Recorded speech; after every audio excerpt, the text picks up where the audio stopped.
good to go. We're on. We're on. You're live. And we're unmuted and And we're everything. unmuted, I promise. Sorry, that's my phone. What? I forgot to mute the phone. I'm watching ourselves live just to see that. It didn't come through. I didn't, so you're fine. Okay, good. This is a good microphone. It's never picking up these things, so it's good. Okay, then yes. Well, hello there. Hi. It's been a while. We haven't done this live in a little bit. In a little bit. Almost a year now. Something like that, yeah. Wow. Mad. Crazy. Wow. Crazy. Woof. Anyway, we're back and Katie's gonna introduce us. All right. Yeah. That's a thing. Hi everyone. Welcome to All the Films We Judged Before. I'm Katie. That is Lily Kay. Bosh. Done. I should just look at the video here and see where do I have to. I don't know. You Never point mind. to your right. I think. Yeah, that way. No, that way. No, that the other way around. Let's give this up. I still struggle with this. Look, I have a whole thing because my best friend is like, yeah, but you struggle with your left and right, and I'm like, yes and no. I know what my left and right are. It's just that every time I try to say them, I mean the opposite. What? So it's like, I know this is my right hand, but if somebody were to say go right, I would have to be like, that's right. Because for whatever reason, my brain thinks of right as being like stage right, which is left. Gotcha. I just have to look at my hand. If I look at this hand, that's the left. And that's how I know, because it has all the tattoos. See, that makes sense. I learned my left from my right because I have a birthmark on my at the base of my rib cage, which is on my right side. So as a kid, when I was learning my left and right, they'd be going, go right, and I'd look down and I'd know that this was my right side. Excellent. That's how we roll. And this is a movie podcast. It's a movie podcast, and I'm talking about left and right. Talking about left and right. I'm not directionally challenged, except I am. Me too. It's okay. It's all good. All right. We're gonna get into it. It's a usual monthly recap. The only recap. What am I saying? Recap. I don't know what's going on. My recap. It's my recap. My brain is just farting. It's like, look, we're both like. It was a lot of like, do we need to cancel today? No, we're not canceling. We have to fucking do this. You have to get it together and do it. And here we are. And I'm already fumbling my words, so it's all good. Oh, tumbling? Your hair looks really cute though, so that's the important thing. It's because I was too lazy to wash it, so it's actually very greasy and disgusting. Yeah, but like plaits are cute. I do kind of miss having plaits, but it's fun. Not enough to grow my hair out again. You know, understandable. I might just go radical tomorrow and just at least my bangs, because I need my bangs. I'm sorry, what was that motion? It was a lot of shooting sound. It just really was a lot of like pew pew. Okay, like maybe not. I meant that you're gonna cut your You're gonna cut your hair. Yes, that's the plan. Anyway, this is a movie podcast still, and we're on a roll. We're gonna do a monthly recap, and I can speak, so it's okay. Mm-hmm. And we're gonna start with the new things that came out and we watched. Mm-hmm. And these are the short things. We're gonna start with the trailers because we got a few very intriguing trailers. And the first one we need to talk about is something that's right upon us, I feel like, given how quickly time goes by. It's Spider-Man, brand new day, finally got a trailer. I was sitting there going, I haven't watched that End of Oak Lane trailer yet, so I've been busy. I got my hair cut today. It's just 1.5 minutes. Like, yeah, but I've been out is the point. Oh my god. Anyway, there's going to be a dino movie with Anne Hathaway and Ewan McGregor. Wait, so, it's dinosaurs? It is. I didn't know that. It's dinosaurs. So I am. Hey, that's crazy.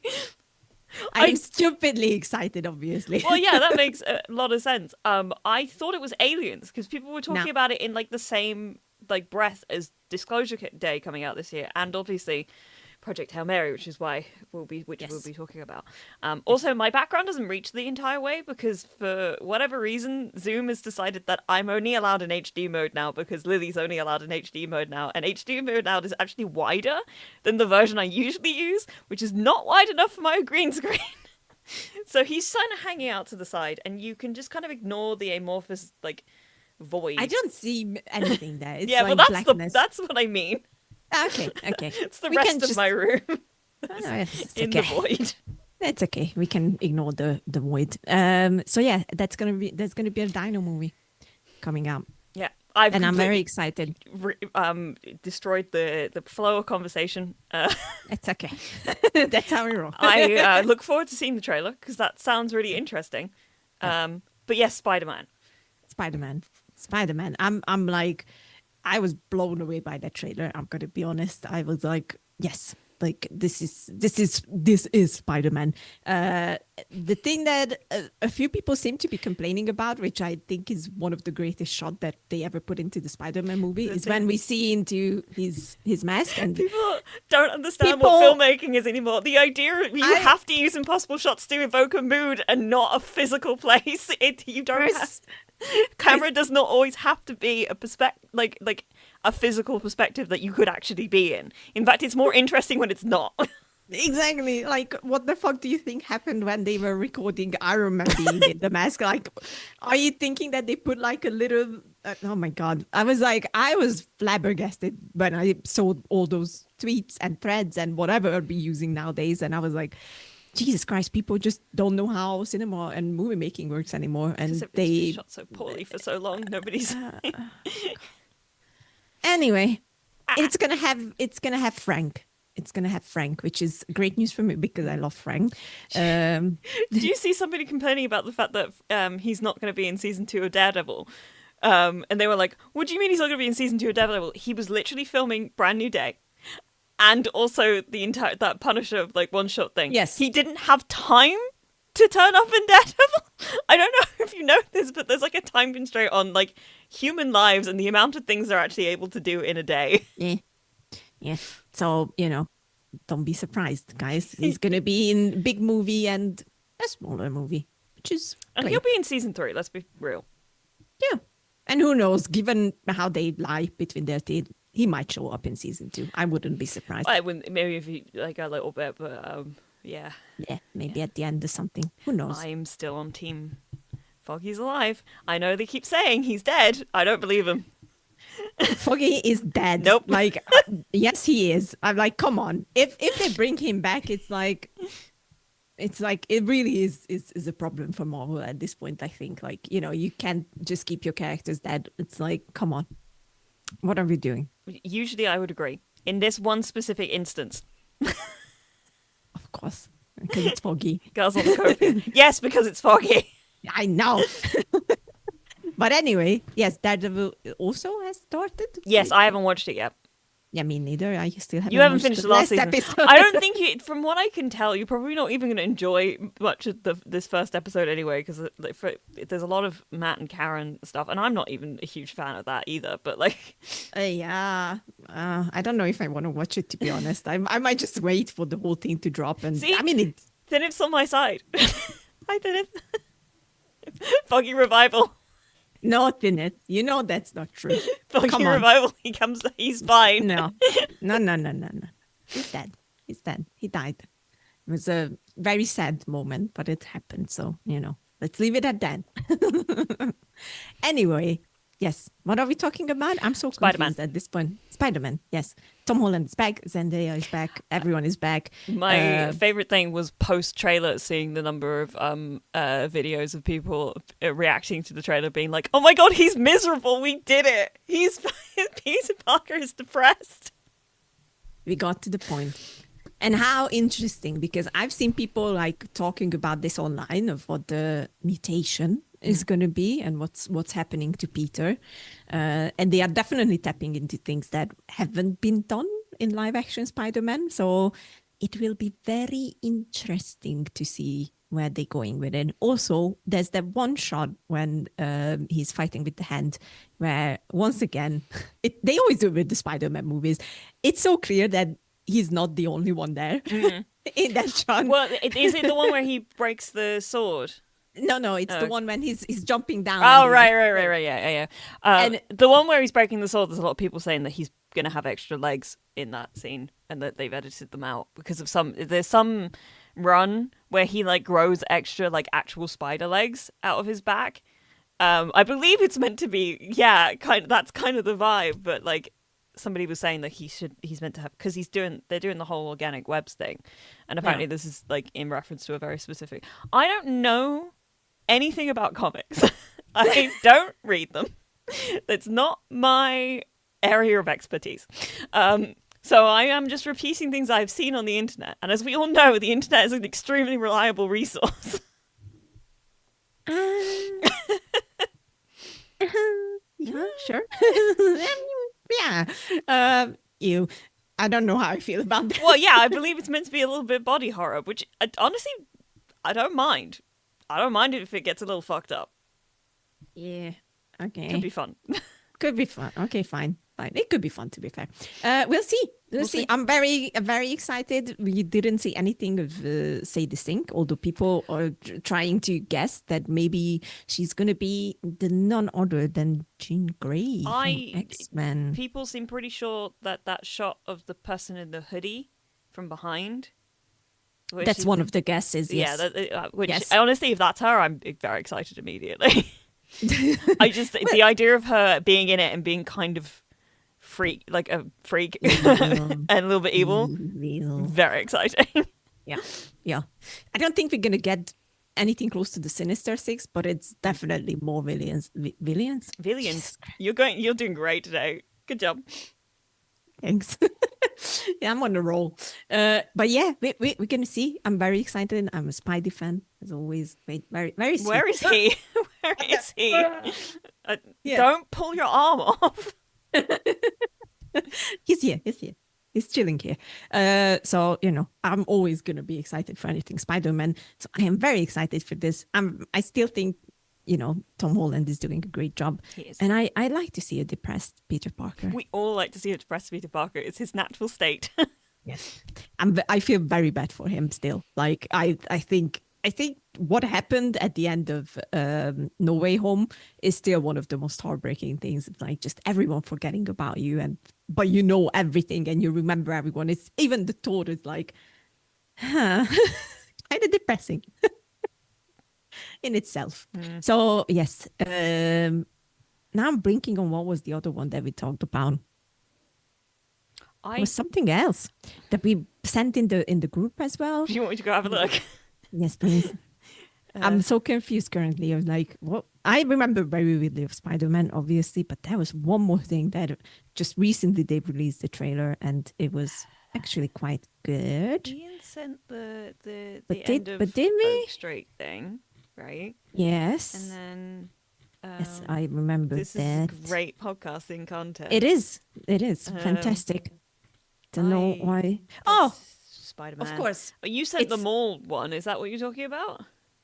Mole is amazing and we can wait. But no, I'm talking about the fact that they just announced that they're going to make another Lord of the Rings movie, but with the lovely Stephen Colbert joining in, who's, as we know, one of the biggest Tolkien fans out there.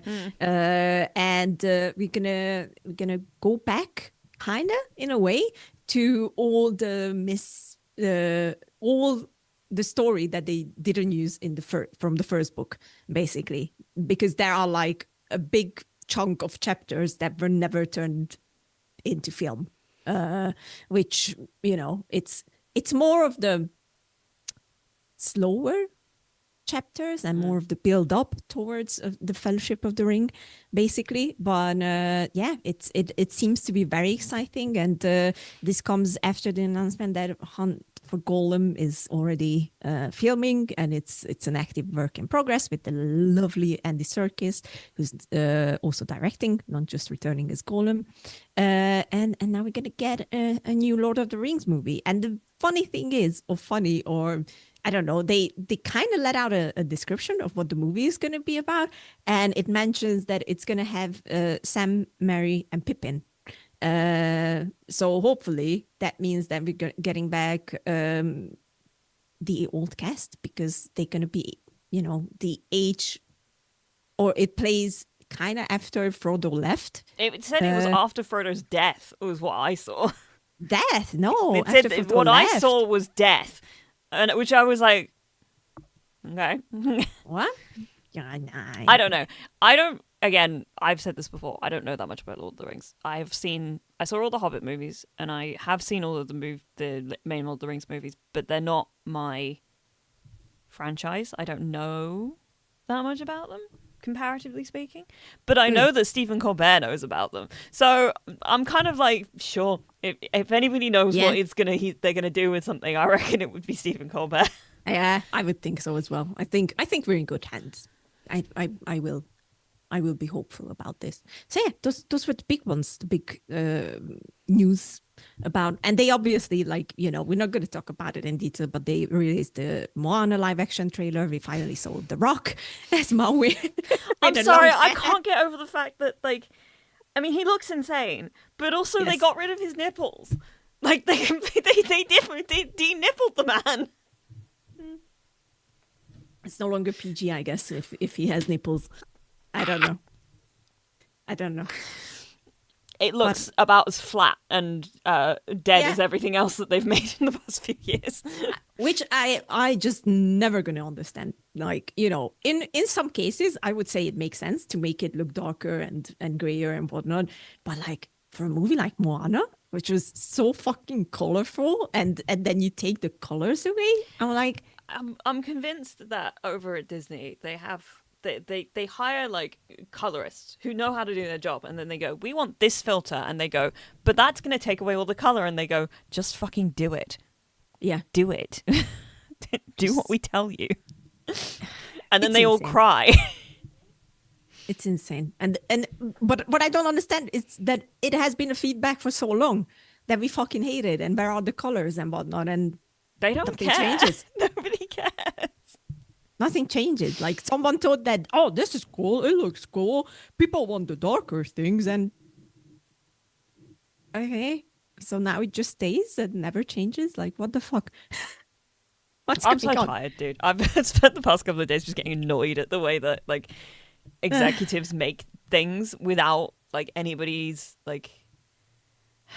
They don't care about the people who are watching them. They just make stuff to make money, and I got very annoyed about the whole thing. And it's just, I've been irritated.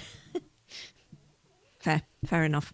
But anyway, we watched a wonderful movie. Both of us have seen it now. We're gonna start with this, or yes. do we wanna... Okay, we're gonna start. Yes. Let's go into. Or do you want to talk about something else before? No, I just figured I figured this is probably going to make up the bulk of what we're talking about today, and I did watch a couple of other things. So, all right, then tell us. Unless I don't know if you've got anything else that you want to talk about. Okay, cool. Well, all right, I'll go into a couple of things that I watched. It wasn't very many things, so I'll do it very quickly. I saw the 21 Pilots concert movie twice, and it was great. Both times. I mean, it was like, it was just great. It was the show it was in Mexico, so it was the Mexico version of the show, but it was the tour that I saw. So the set was familiar, and as was a lot of the production and stuff, but I still had a great time. So much so that I came out of it the first time and went, well, I'm going to go see that again on Sunday. And then I took my brother with me because he has not been to one of their shows, because I tend to go with my best friend. So I was like, well, this is a way for me to take my brother to a show. And it was great the second time as well. I want it on DVD so I can watch it whenever I want. Katie's just going to sit at home and just... I just want to watch it again. Just do it again. I just want to watch it again. Make me feel better. Just like the opening and all that sort of stuff. So if I don't know, the powers that be felt like putting it out on Blu-ray, I would buy it. As would so many people. So probably putting it out there. Yes, I would probably buy it as well. Yeah, I mean, might as well. It's very well done. Yeah, I believe. And they should put on like deleted scenes, because I know they took Backslide out of the movie, and I know they recorded it, and I want to see it. Mark, Fair enough. Fair deal. Fair deal. give it to me. Send it to me, Rachel. Oh, God. I saw the Peaky Blinders movie because I love Peaky Blinders. I don't know if I've really talked about that much, but like I really really love Peaky Blinders. Okay. As a series, in a way that is surprising to me personally, because I'm not much of a gangster genre person. It's not my vibe 90% of the time, but I really like Peaky Blinders. And I mean, it has Killian. It does have Killian, and also just Tommy Shelby as a character is really. Yeah. I mean, I was gonna say cool, but like that's kind of the reason. It's not the reason I like him. I think he's very interesting to me. I was trying not to use interesting, cool. But he is. He is cool, but like he's not cool in the way that people make him out to be cool. Because like he looks cool, but also he's chronically suicidal. And is, constantly doing lots of terrible things, but for reasons. That's also true.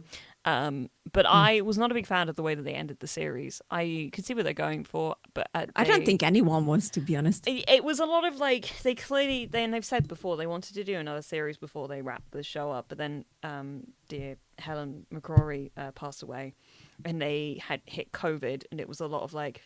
We can't do a lot of the stuff that we were going to do, so they can't. And I think you can tell in that last season they truncated a lot of the story that they had left into that final season. So I don't think it had the payoff that they wanted it to. This movie did a lot of the payoff that I had hoped the end of the series did, which is why I wasn't too worried about the end of the series, because I was like, I reckon they'll do it for that movie that they've been talking about, and they did. They very much did. So I was very pleased. I did cry. The soundtrack is brilliant, if a little overzealous at times. It's very loud in places where I'm a bit like, whoa, okay, this is almost overbearing to the scene that they're putting it in, even if the music is brilliant. And the entire it can be too much. It's true. But the entire like third act, even though some of the stuff was a bit meandering to get there, the third act like paid off a lot of stuff very well, in my personal opinion. And I thought it was good. I thought it was quite good, and I'm glad I went and saw it in the cinema, because it was very beautiful to look at and all this sort of stuff. But yeah, I liked it. But I don't really know anybody else who watches Peaky, so I've not had anybody to discuss it with. The thing is, I started watching it, right? Because I was like, it's Killian. Yeah, so it's Killian. I have to watch it because I love Killian. And I had to turn on the subtitles because I was like, excuse me, sir? These Brummie accents are just too much for you. What the fuck? I speak English. What is going on? Why don't I understand this? Darling, that is English. It is English, I know. And then, don't let the Brummies hear you say that. I don't know. It was good. Like, I've watched the first episode. That's how far I got. And it was good. But I was like, I just never got back into it, kind of. I think it is worth just doing if in like watching an episode like every like a night or something like that, because like it does, there is a formula to it, in that like it's very much like Tommy comes up with a plan, it looks like the plan that Tommy came up with is going to shit, and then suddenly at the end of it turns out the plan that Tommy made worked out perfectly. Yeah. That's kind of the vibe of Peaky. More than anything else, which is very satisfying to watch a lot of the time. And there's some great shots in there, and I just find the psychology of Tommy as a character so much more fascinating than a lot of the other types. I think the thing that he's very much one of those anti-heroes that people try to idolize, and it's like, no. If you're idolizing him, you're missing the point. He's not well. He very much not well. But there's stuff like the payoff. I mean, Sam Neill is in both the first and the second season as like, I know, quite that's the other thing. I love main Sam. antagonist, and he's terrifying in it. He's a good actor. They did a little like, because obviously they did a bunch of promo for it, and Netflix they got Killian to look at it was like the top 8 most, or it might have been top 10, I can't remember, like most iconic peaky moments as voted for by the people. And there was some of them in there that I was like, yep, I understand that one. The first like 3 were all from season 6, and I was like, I don't remember like these really at all. So, but my favorite is also Killian's favorite, but ended up as number 2 on the list. And I was like, what the hell is number 1? And number 1 is from like episode 2 or something, and it's like a scene with Grace, who ends up being quite important to him, and it is a beautiful scene. So I'm like, oh, okay, that does make sense. But my favorite scene is the end of season 2, and it's also Killian talks about it at length. I'm like, yeah, this scene's fucking amazing. It's one of those scenes that's like such a perfect payoff to everything that came up before it. Which is my favorite type of scene in any kind of storytelling, when it feels like the scene gets earned by everything that came before it. I'm like, this is the best thing in the world. Nothing else compares. This is the best feeling. Fair enough. So yeah, I mean, I liked it a lot. I rewatched Challenges because I had a bunch of people come over and I was like, you guys are watching Challenges with me.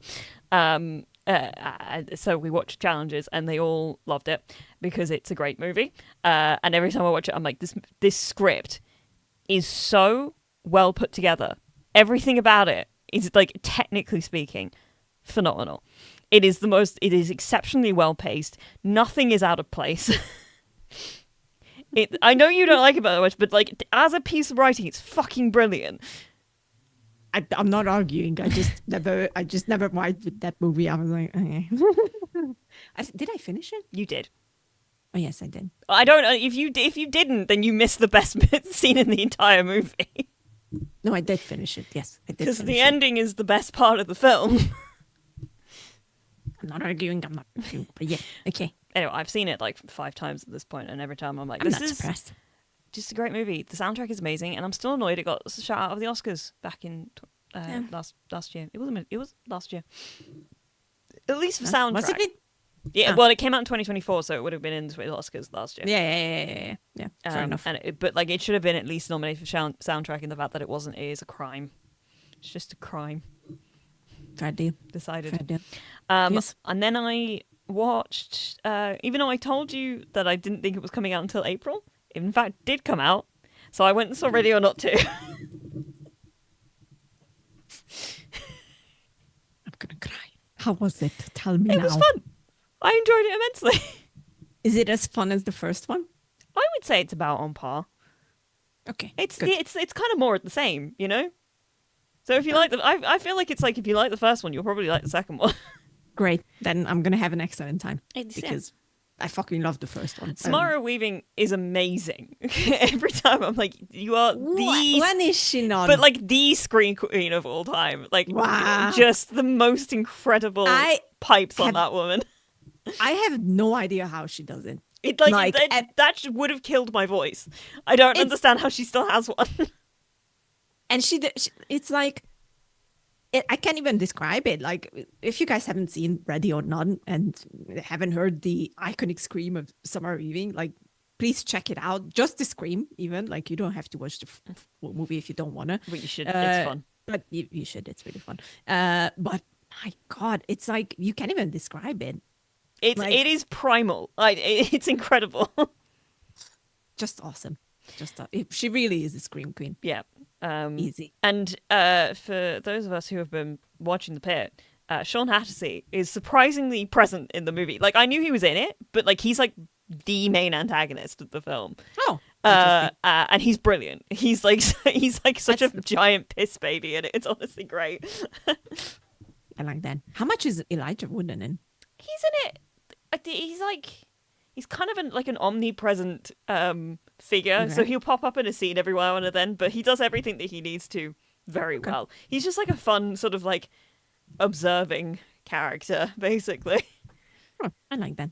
Excellent. It's so like decidedly true neutral like entity in the whole thing.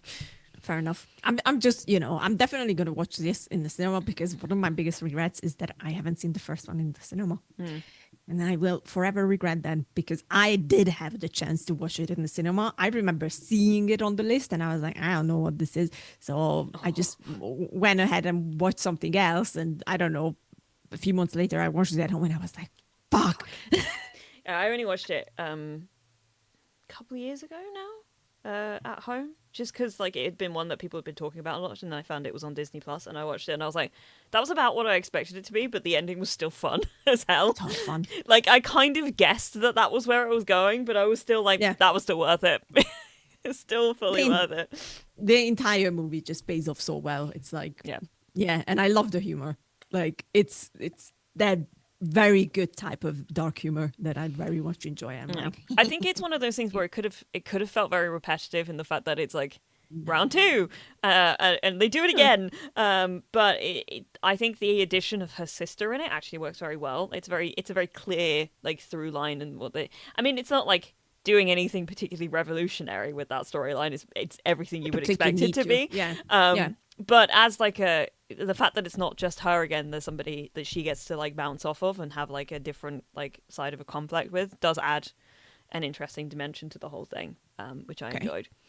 Because I was kind of worried about that, because it became a trend that whenever a second movie pops up and it's a horror movie, it's always this girl whose name I'm blinking on. What's her name? Caitlin something? I can't remember her last name. Yeah. And she's always someone's sister or whatever, but she appears in these sequels, and I'm like, It's kind of fun to have somebody else come in just to like make a lot of the stuff feel new again. Like, because it's like at this point she's already been through all the shit, so having to go through it again, it helps to have like another pair of eyes for somebody to be like, what the fuck, and she's just there like, yeah, this really sucks. Fair. Yeah, I can't wait to watch it, but I have to wait more. Yeah, alas. But that leads us to our main attraction, which is Ryan Gosling. Yes, I'm Gosling.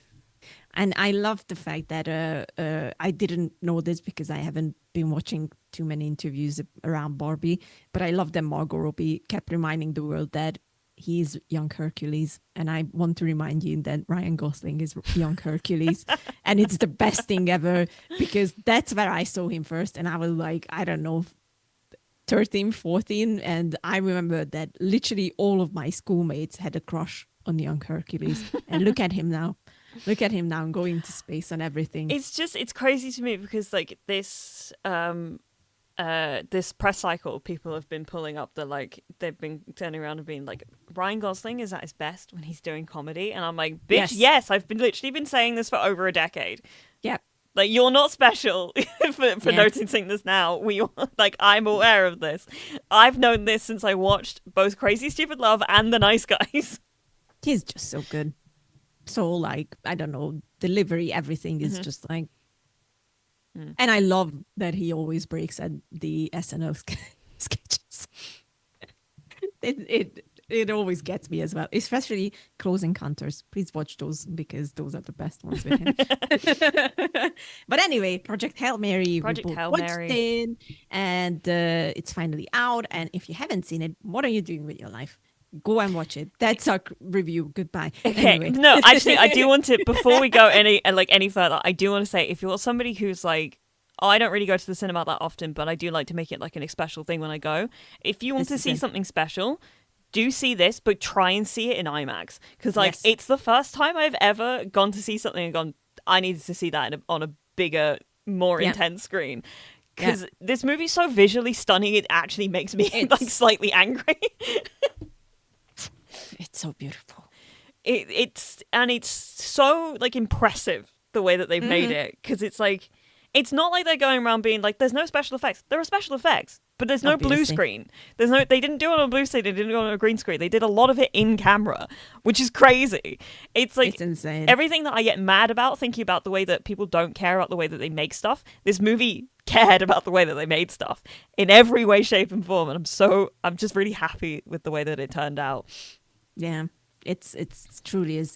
So if you don't know, Project Hail Mary is a book written by the fantastic Andy Weir, who wrote The Martian and Artemis. I'm really hoping that they're going to make Artemis into a movie. They're talking about. It's apparently it's like, oh my god, my brain isn't working. Phil Lord and Christopher Miller. Yeah, thank you. I was like, my brain went Christopher Miller, and I was like, that Is that correct? Did I pull It that is. out? I know it is Chris Miller. They're like supposedly they're making it next, but I I know a hope lot of so. people didn't like Artemis compared to the other two. It's not as strong Yeah. as the other two. That's true, but I still enjoyed it. And Rosario Dawson made an awesome audiobook version of it, and I kind of hope that they're gonna get Rosario to come and play the main character. So might as well. But anyway, so yes, Project Hammer is another fantastic story from Andy Weir, and they finally made it into a movie, which is equally as fantastic. I would go as far to say that it is one of the most perfect book adaptations for me. I think I would agree. It's definitely like, because it's not like, it's not so perfectly one to one where they did literally everything Yeah. that they did in the book and they put it on screen. Yeah. But all the choices that they made the most sense, I feel, Yes. to be adapted into a screen format, which I think is the ultimate goal of Yeah. a book, like a book to movie adaptation. Like there was stuff Absolutely. afterwards that I saw people were, like, there's a scene in the book that's not in the movie that I'd forgotten about, and I didn't miss it in the movie, but when they mentioned it, I went, "Oh, that's a really good scene from the book." When they, it was one of the flashback sequences where they nuke Antarctica. Oh.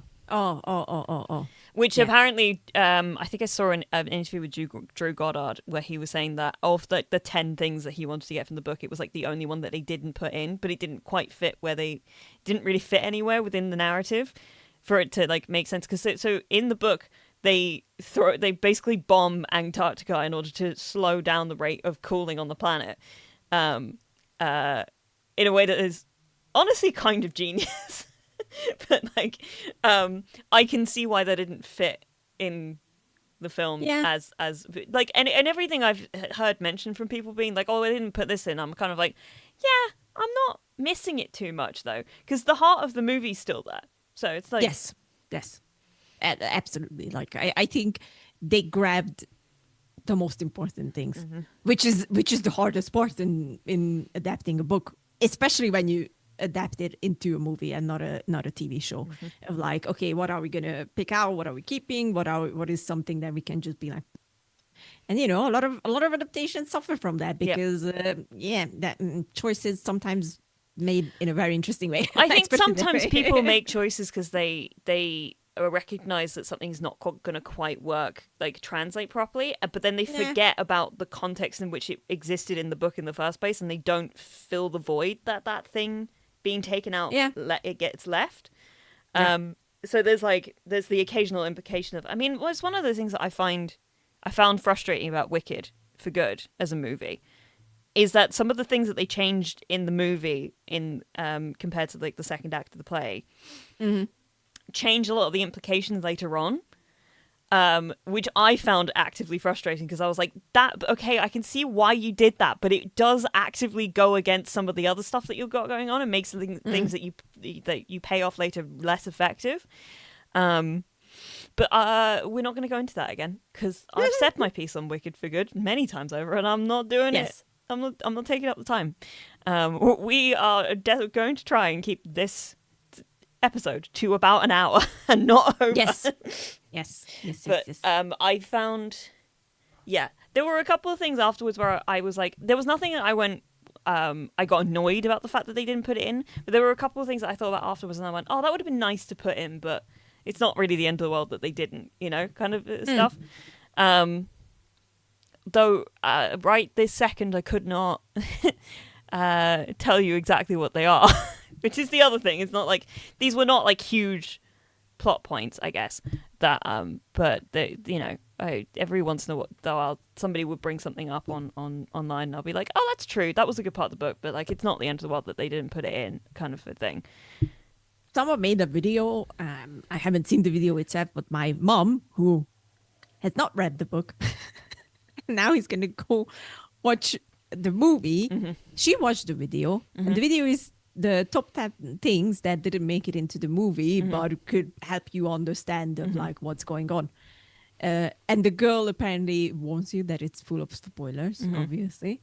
But my mom still listened to it, and it was like things like, why is Grace the only one who survives? Right, yeah. So this is the sort of thing that I'm yeah. like, there were a couple of little details that they kind of jumped over because I guess they don't need to take that much time to explain literally every tiny piece of little like, bit of science. So like the stuff about like, do we want to like should we put down a spoiler warning now? Should we start like talking about some specific spoilers? We're going to start talking about some spoilers. We're going to talk about some book spoilers, and we'll talk about some movie spoilers as well. So just if you haven't seen it and you haven't read it, maybe this is the time to leave.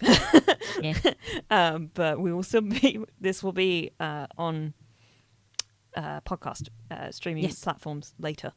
So you can come back, and also this VOD will be here, so you can also come back then. Exactly. And all that sort of stuff. But yeah, the things like the gene marker about like the people who are more likely to survive the long-term coma, that wasn't really mentioned in the movie, and why Grace was one of those things. I did a little bit miss the fact that like in the book it's very much implied that Strat is like training Grace on the sly just in case she needs to send him, whereas in the movie it very much just becomes like a, well, you're the last one left, so we are sending you. But like in the book she's been like, I've been planning for this emergency case in case, so he's got all of the like training instead of going, you'll just figure it out when you get there. Because as me and my best friend were going, if that were real life, he would die, he would be dead. Yeah. Without any training, he'd be dead. As a doornail. That's the only other thing that I kind of wish that they maybe had gone into a little bit more, but again, I didn't understand why they didn't, was all the little bits and pieces that you learn about Iridian culture.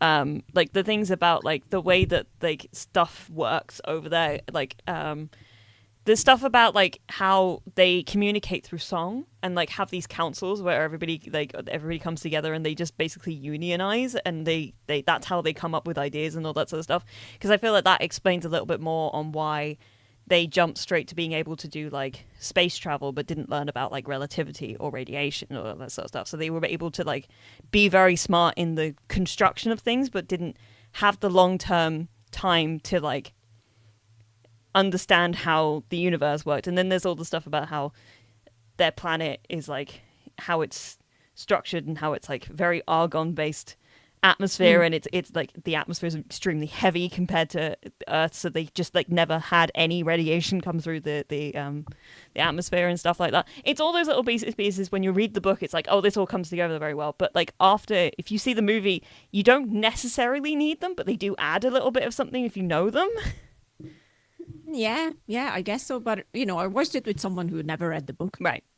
And I think the only question that really popped up is, like, why did Grace survive and the other two didn't? That's it. Luck. Yeah, everything else was, I think it was just like, it was understandable. It was very clear. I also like that nothing was over explained, because that has been really the death of some things. I don't mind heavy like science exposition dumps in movies if they're like being really specific with the science. I actually quite enjoy them, but I don't mind that they didn't do that entirely in this movie. What I mean is that they didn't keep repeating the same thing over and over again. Like, I don't have a problem with like explaining things. I have a problem with it when it's like, oh, you know, we just talked about this, but we're gonna do it again. Right? Yeah. It's like, so I was glad that, you know, they didn't turn to that, and it actually made you want to pay attention. And I have to say, I was very proud. I was watching it in IMAX. It was full, completely full. And it was so nice and quiet. Ah, beautiful. Oh my God. Actually, one of my favorite things about the movie, every time they went into space, it was silent, because there is no sound in vacuum. I was so happy. It's one of those things where when you don't do it, it's kind of like, sure, whatever. It's a movie. We don't have to be that realistic. But when they do it, I'm like, just good sound design. Exactly. It was, yeah. So many good things. I guess, do you have any negative things to say about it? Like, let's get the bads out. I don't think I do. I think the only negative that I have, and it's not really even a negative, is that there were a couple of little things that I'm like, oh, it's a shame that we didn't really get like that as like a specific piece of detail in there. Or like, I think it's a shame that we didn't get to learn more about Rocky's culture within the narrative. But like that's like the most tiny. I don't have any actual major qualms. I really Me neither. don't. Me neither. I kept thinking of like, is there something that I didn't like about this? And I'm like, no. Like everything made sense. I think it was like from beginning to end, it was very well paced. Ryan Gosling was fantastic for Grace, and I have to say, I was a bit worried about like how they're gonna do Rocky. He's perfect. And how it's gonna come off Yeah. if they're gonna be able to translate that same feeling towards of like I'm caring about a rock, Yeah. basically, and they did. He's perfect. They fucking nailed And it. I think it's the fact perfect. that from the stories that they've told about the way they filmed it, and the fact that Ryan, so it's like Ryan had like an earpiece in the whole time because he was like, I need somebody to be talking in my ear, so I'm not just alone in this thing. And so the guy James Ortiz, who was the puppeteer for Rocky, was like talking to him directly the whole time, to the point where it was like, well, we can't use anybody else's voice; it has to be his voice.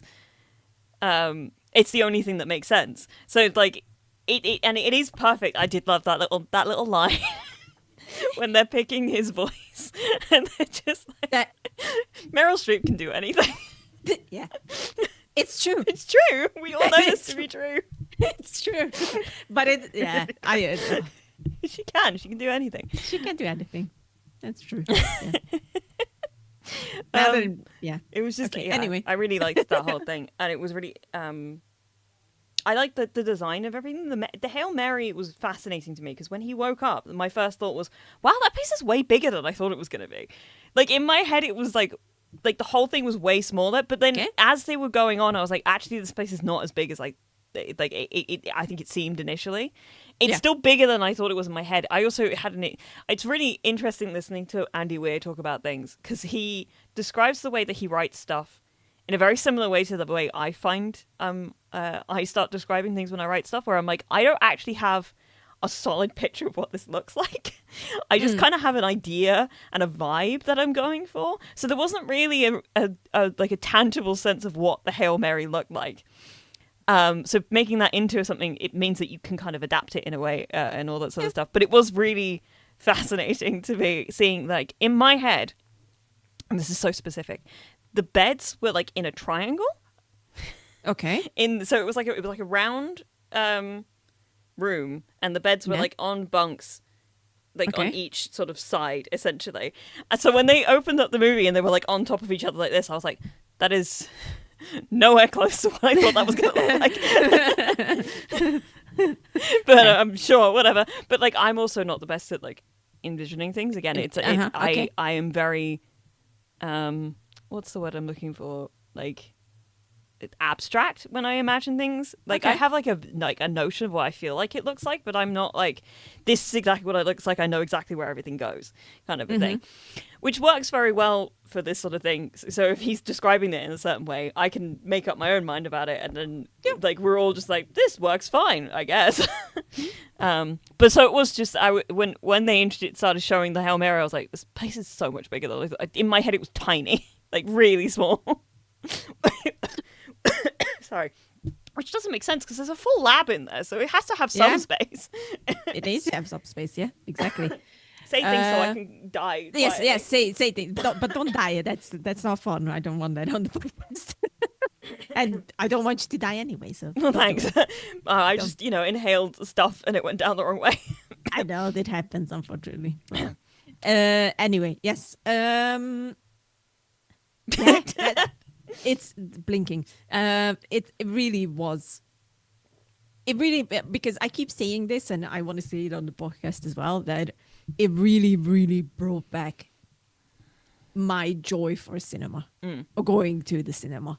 Like, it really was that kind of movie that I think I specifically very needed, because I've been struggling to go into the cinema and watch things because I don't know, man. I just couldn't for a while. I talked about it a lot. Yeah. And this, I think, from the moment it started till the very end, I was like, finally. Like that was the feeling that was sitting with me all the way through. First of all, the story is very coherent. It's very well put together. The casting of everyone is fantastic, so that adds another layer to it. The music was freaking awesome. Mm. Like I really, really love the music. I always love music when they put a choir into things. I just love that anyway. So this was like a little joy to my heart. And I was I'm like, okay, how are they gonna do Grace and Rocky? And they translated that so perfectly that yes, people, you're gonna cry about a rock. That's the whole thing. Like, It has a name, it's and it's Rocky. and it's Rocky, and we love Rocky, and he has more personality than anyone lately in some of the movies that are coming out. Like, it's a fantastic story of friendship and not being judgmental and accepting each other as we come. And it was just and how much we can do when we like stick together and when we help each other. And I think it was so beautifully put together on screen as well, that I can just only say, for me, it's a 10 out of 10 easily, because no dry eyes, nothing. I was weeping. I like the book a lot. Yes. I've read it and then I listened to it again last year with my dad when we were driving into work together for a little bit. So and he was listening to it and I was like, oh, I've actually read this book, so it was nice to like this. So I took him with me when we went to see it and he really enjoyed it. It's not so. I think I like The Martian as a book personally a little bit more. I don't know if it's just because Okay. like it was the first one I read or like what have you. Maybe. But like when I first read Project Hail Mary, it took me a couple of goes to like get into it properly. That's fair. I think it was just like at the time that I was like, trying to read it, it just wasn't clicking for me. And I really liked it as I was reading it and I got into it properly. But like so, I don't think I had like a similar sort of like I was not crying at it because I think it was very recent for me. Like in listening to it, it was like a little bit too much. Like I know what's going to happen. I was also in a bit of a bad mood on Tuesday when I saw it. Oh no. I was literally going like this movie better fix me, and I did come out going I do feel better actually. Yeah. But It does then. The things that I liked the most about it were, I mean, there was a couple of very nerdy little like filmmaking things that I enjoyed so much about it. Very early on, as Yes. he's like getting used to the surroundings and being like, "Where the fuck am I?" And all this. That whole sequence is great. But there were when they started introducing the flashbacks, which thought they did very well. Yes. They did this thing where they'd because the Hail Mary was at such a strange angle a lot of times, and he'd be like hanging off stuff. They'd match his position in the real world or like in the flashbacks at a weird angle, and then they'd write it themselves to like set you in the scene. And I was like, that's the best thing I've ever seen. I love it so much. Like such a perfect use for an actual match cut for like and everything it tells you about like what's going on and the way that it's like telling the audience that this is a memory. It's like we're focused on him and we're going from this moment here and he's thinking about this thing and we kind of reorient ourselves into the memory. And I was like, this is the best. I love this so much. It's just those little moments of like excellent direction and editing, which makes you go, oh, these people know their craft. These people know how to tell you something using a shot, using a cut, using any of these bits and pieces, which is like shockingly rare nowadays. I'm finding it's like people don't know how to make like what it means to choose a certain shot to tell you something, because that's what they're for. They're meant to be able to tell you something. How far away you are from something is meant to be able to tell you something and all that sort of stuff. But then the other thing, and I think it's the thing that's been getting everybody, because I've seen a lot of like discussion about it, but the moment in the film when they're at Tau Ceti and they open the collector for the Petrova line and that switch, I literally was sat there going, oh my god, this is the most amazing thing I've ever seen in my life. Yeah. like if anything was going to get me, it was going to be that. And I wasn't crying, but I was breathless with how gorgeous it was. That was the moment where I was like, I needed to see this in IMAX. I like this with it just everywhere, bonkers. Like it's so, and the fact that they did that in camera is crazy. It's so crazy. Look, I always I think for me it was very clear that Christopher Miller and Phil Lord are just fucking awesome. They're great directors. Starting from the freaking Lego movie, like I was like, oh my god, have you not seen? You have to have seen Cloudy with a Chance of Meatballs, right? Yeah, of course. But like that's really the beginning, you know. That's fair. That's fair. But it's like I think for a lot of people it clicked with Lego movie that these guys are okay. They're pretty good at what they're doing, and I'm just glad that they keep getting the chance to prove that, and they are fucking awesome. Like I just love everything they do at this point. I love this whole sequence with him trying to like get away from the blip, and it's just so comical the way that he like moves, and it would move alongside. Yes.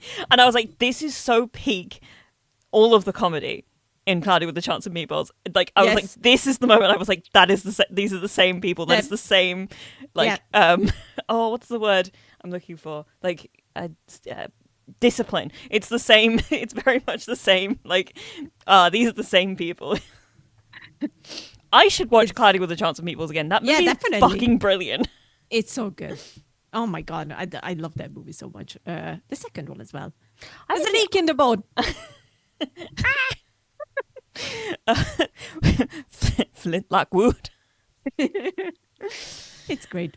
Watch Cloudy with a Chance of Meatballs. It's such a great movie. It's just I haven't seen it in ages, but it is so funny and really inventive. It is. And again, if you've not seen it, but you've seen this movie, you'll see the exact same like comedic chops in both of them. It's my favorite scene in this. I think I've been thinking about it a lot of like, what's a scene that genuinely made me like little bit piss myself from laughter, and it's the vlogging. Oh my god! I have this new roommate, and I can't get away from him. He just moved in. Grace, what are you doing? Grace, what are you doing? You can't hear that. Oh, actually, I will say one thing specifically about something they added that wasn't in the book, which I appreciate a lot. Because when at the end of the book, when he decides to make the decision to go save Rocky, because he's like, "Oh my god, that we've evolved the Talmiba too much, it's escaping," kind of a thing. And he's like, "I'm going to give up my ability to go home, and I'm going to go save my friend," and all that sort of stuff. I liked the fact that we cut back to Earth to see Strat looking at his video, because it's like the one thing from the book that I'm like, I'm really sad that we didn't get to see the effect of that later on. So it was just nice to see her, like, even in just like a little bit, like it got there. They're working on it. There. Yeah. We're gonna make things better. That kind of like, I liked that as just a little addition. Yeah. The whole like the way that they set up his like home on what is the name of the planet? Because I know that they're called Iridians. Is it Iridia? Iridian. Is it Arid? Is it Arid? Arid? It might be Arid. Arid sounds correct to me. But like Arid. Such a like his like entire. I was like, this is again so much more space than I thought he would have. I was like, wow. Because they describe it as like kind of a bubble, and in my head it was like it's enough space for like a house, but like enough space for like a house and a garden. That was how big it was in my head. I wasn't expecting it to be like 2 miles worth of like beach, you know. And I'm like, oh my god, it's bright and everything. It's crazy. Grace deserves the best. He does, and I just love it. And the fact that he's sort of like, can I think about it? He's like, yes, think about it for a long time. For a long time. You get to think about it for so long. Don't worry. Make no decisions at all. No, it's cute. I love it so much. Great movie. I need to watch it again and appreciate it more. Same. The second time. Because I do like seeing movies twice for that exact reason. Yeah, exactly. So how would you rate it? I said it already. It's a 10 out of 10 for me. So I think I rated it 4.5 on my letterbox. I think only because I didn't cry at it. I reckon if I saw it again, it would be 10 out of 10 perfect. Just where it is at the moment, because of just the mood I was in and all that sort of stuff. I don't think it really has anything to do with the movie itself. Also, I had to pee in the middle of it, which is never very helpful. That's never good. And it wasn't the movie's fault; it was my own. But I picked what I thought was probably the best possible moment for it, which was like they were heading towards Tau Ceti, and it was just before they transitioned back to the flashback, and they did the whole Sign of the Times bit. So I don't think I missed much. She said. Because I was like, I know the book well enough that I'm like, this is a transition period. I think this is the moment I have. I can go. I don't think I'm going to miss too much here. But yeah, like I can go pee now. Like nine and a half, literally just because of like the vibe I was in when I saw it. But I reckon if I felt it again, I'd be like, perfect. Okay, fair enough. Room to grow on my own ability to see to appreciate it properly. Fair enough. You have to go to IMAX now. It's true, and my best friend and I, we are talking about it. It's just a matter of like finding a time to do it and not being screwed over by trains. Do it. If we don't do it, it's not about want; it's about ability. Fair enough, but hopefully you can do it. It truly is, wow, kind of experience. Oh, sorry. So. We need to wrap up because we need to wrap up. Yes. Katie's voice is going, so we're gonna wrap up. So that's Project Hail Mary for you. We really loved it. Highly recommend reading the book as well, or you listen to the audiobook version. That's also good. The audiobook is fantastic.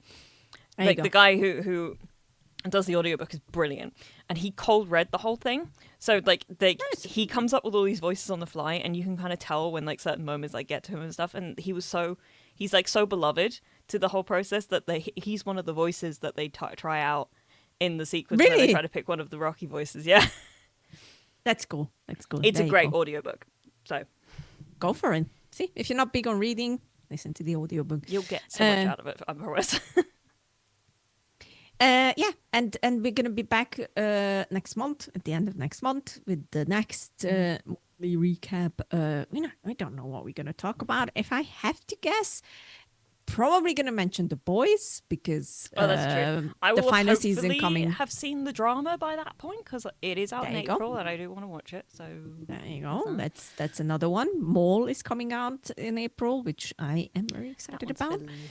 That's for me. That's very much for me. I'm so excited. I'm like, give it to me now. Anyway, so we're going to have a lot to talk about. There will be things. There will be things. There's always things because thankfully we still have great things coming out and we try to talk about them. That's what this podcast is all about. Really, isn't it? Yeah, that's the whole thing. That's the whole thing. And until then, subscribe, leave a comment. What did you watch in the past month? What did you see something interesting that we didn't see? Because we want recommendations, so give it to us, please. Subscribe, like, comment, share. That always helps. And watch movies and TV shows. Yeah. Goodbye. I'm gonna end the stream. Goodbye. Bye.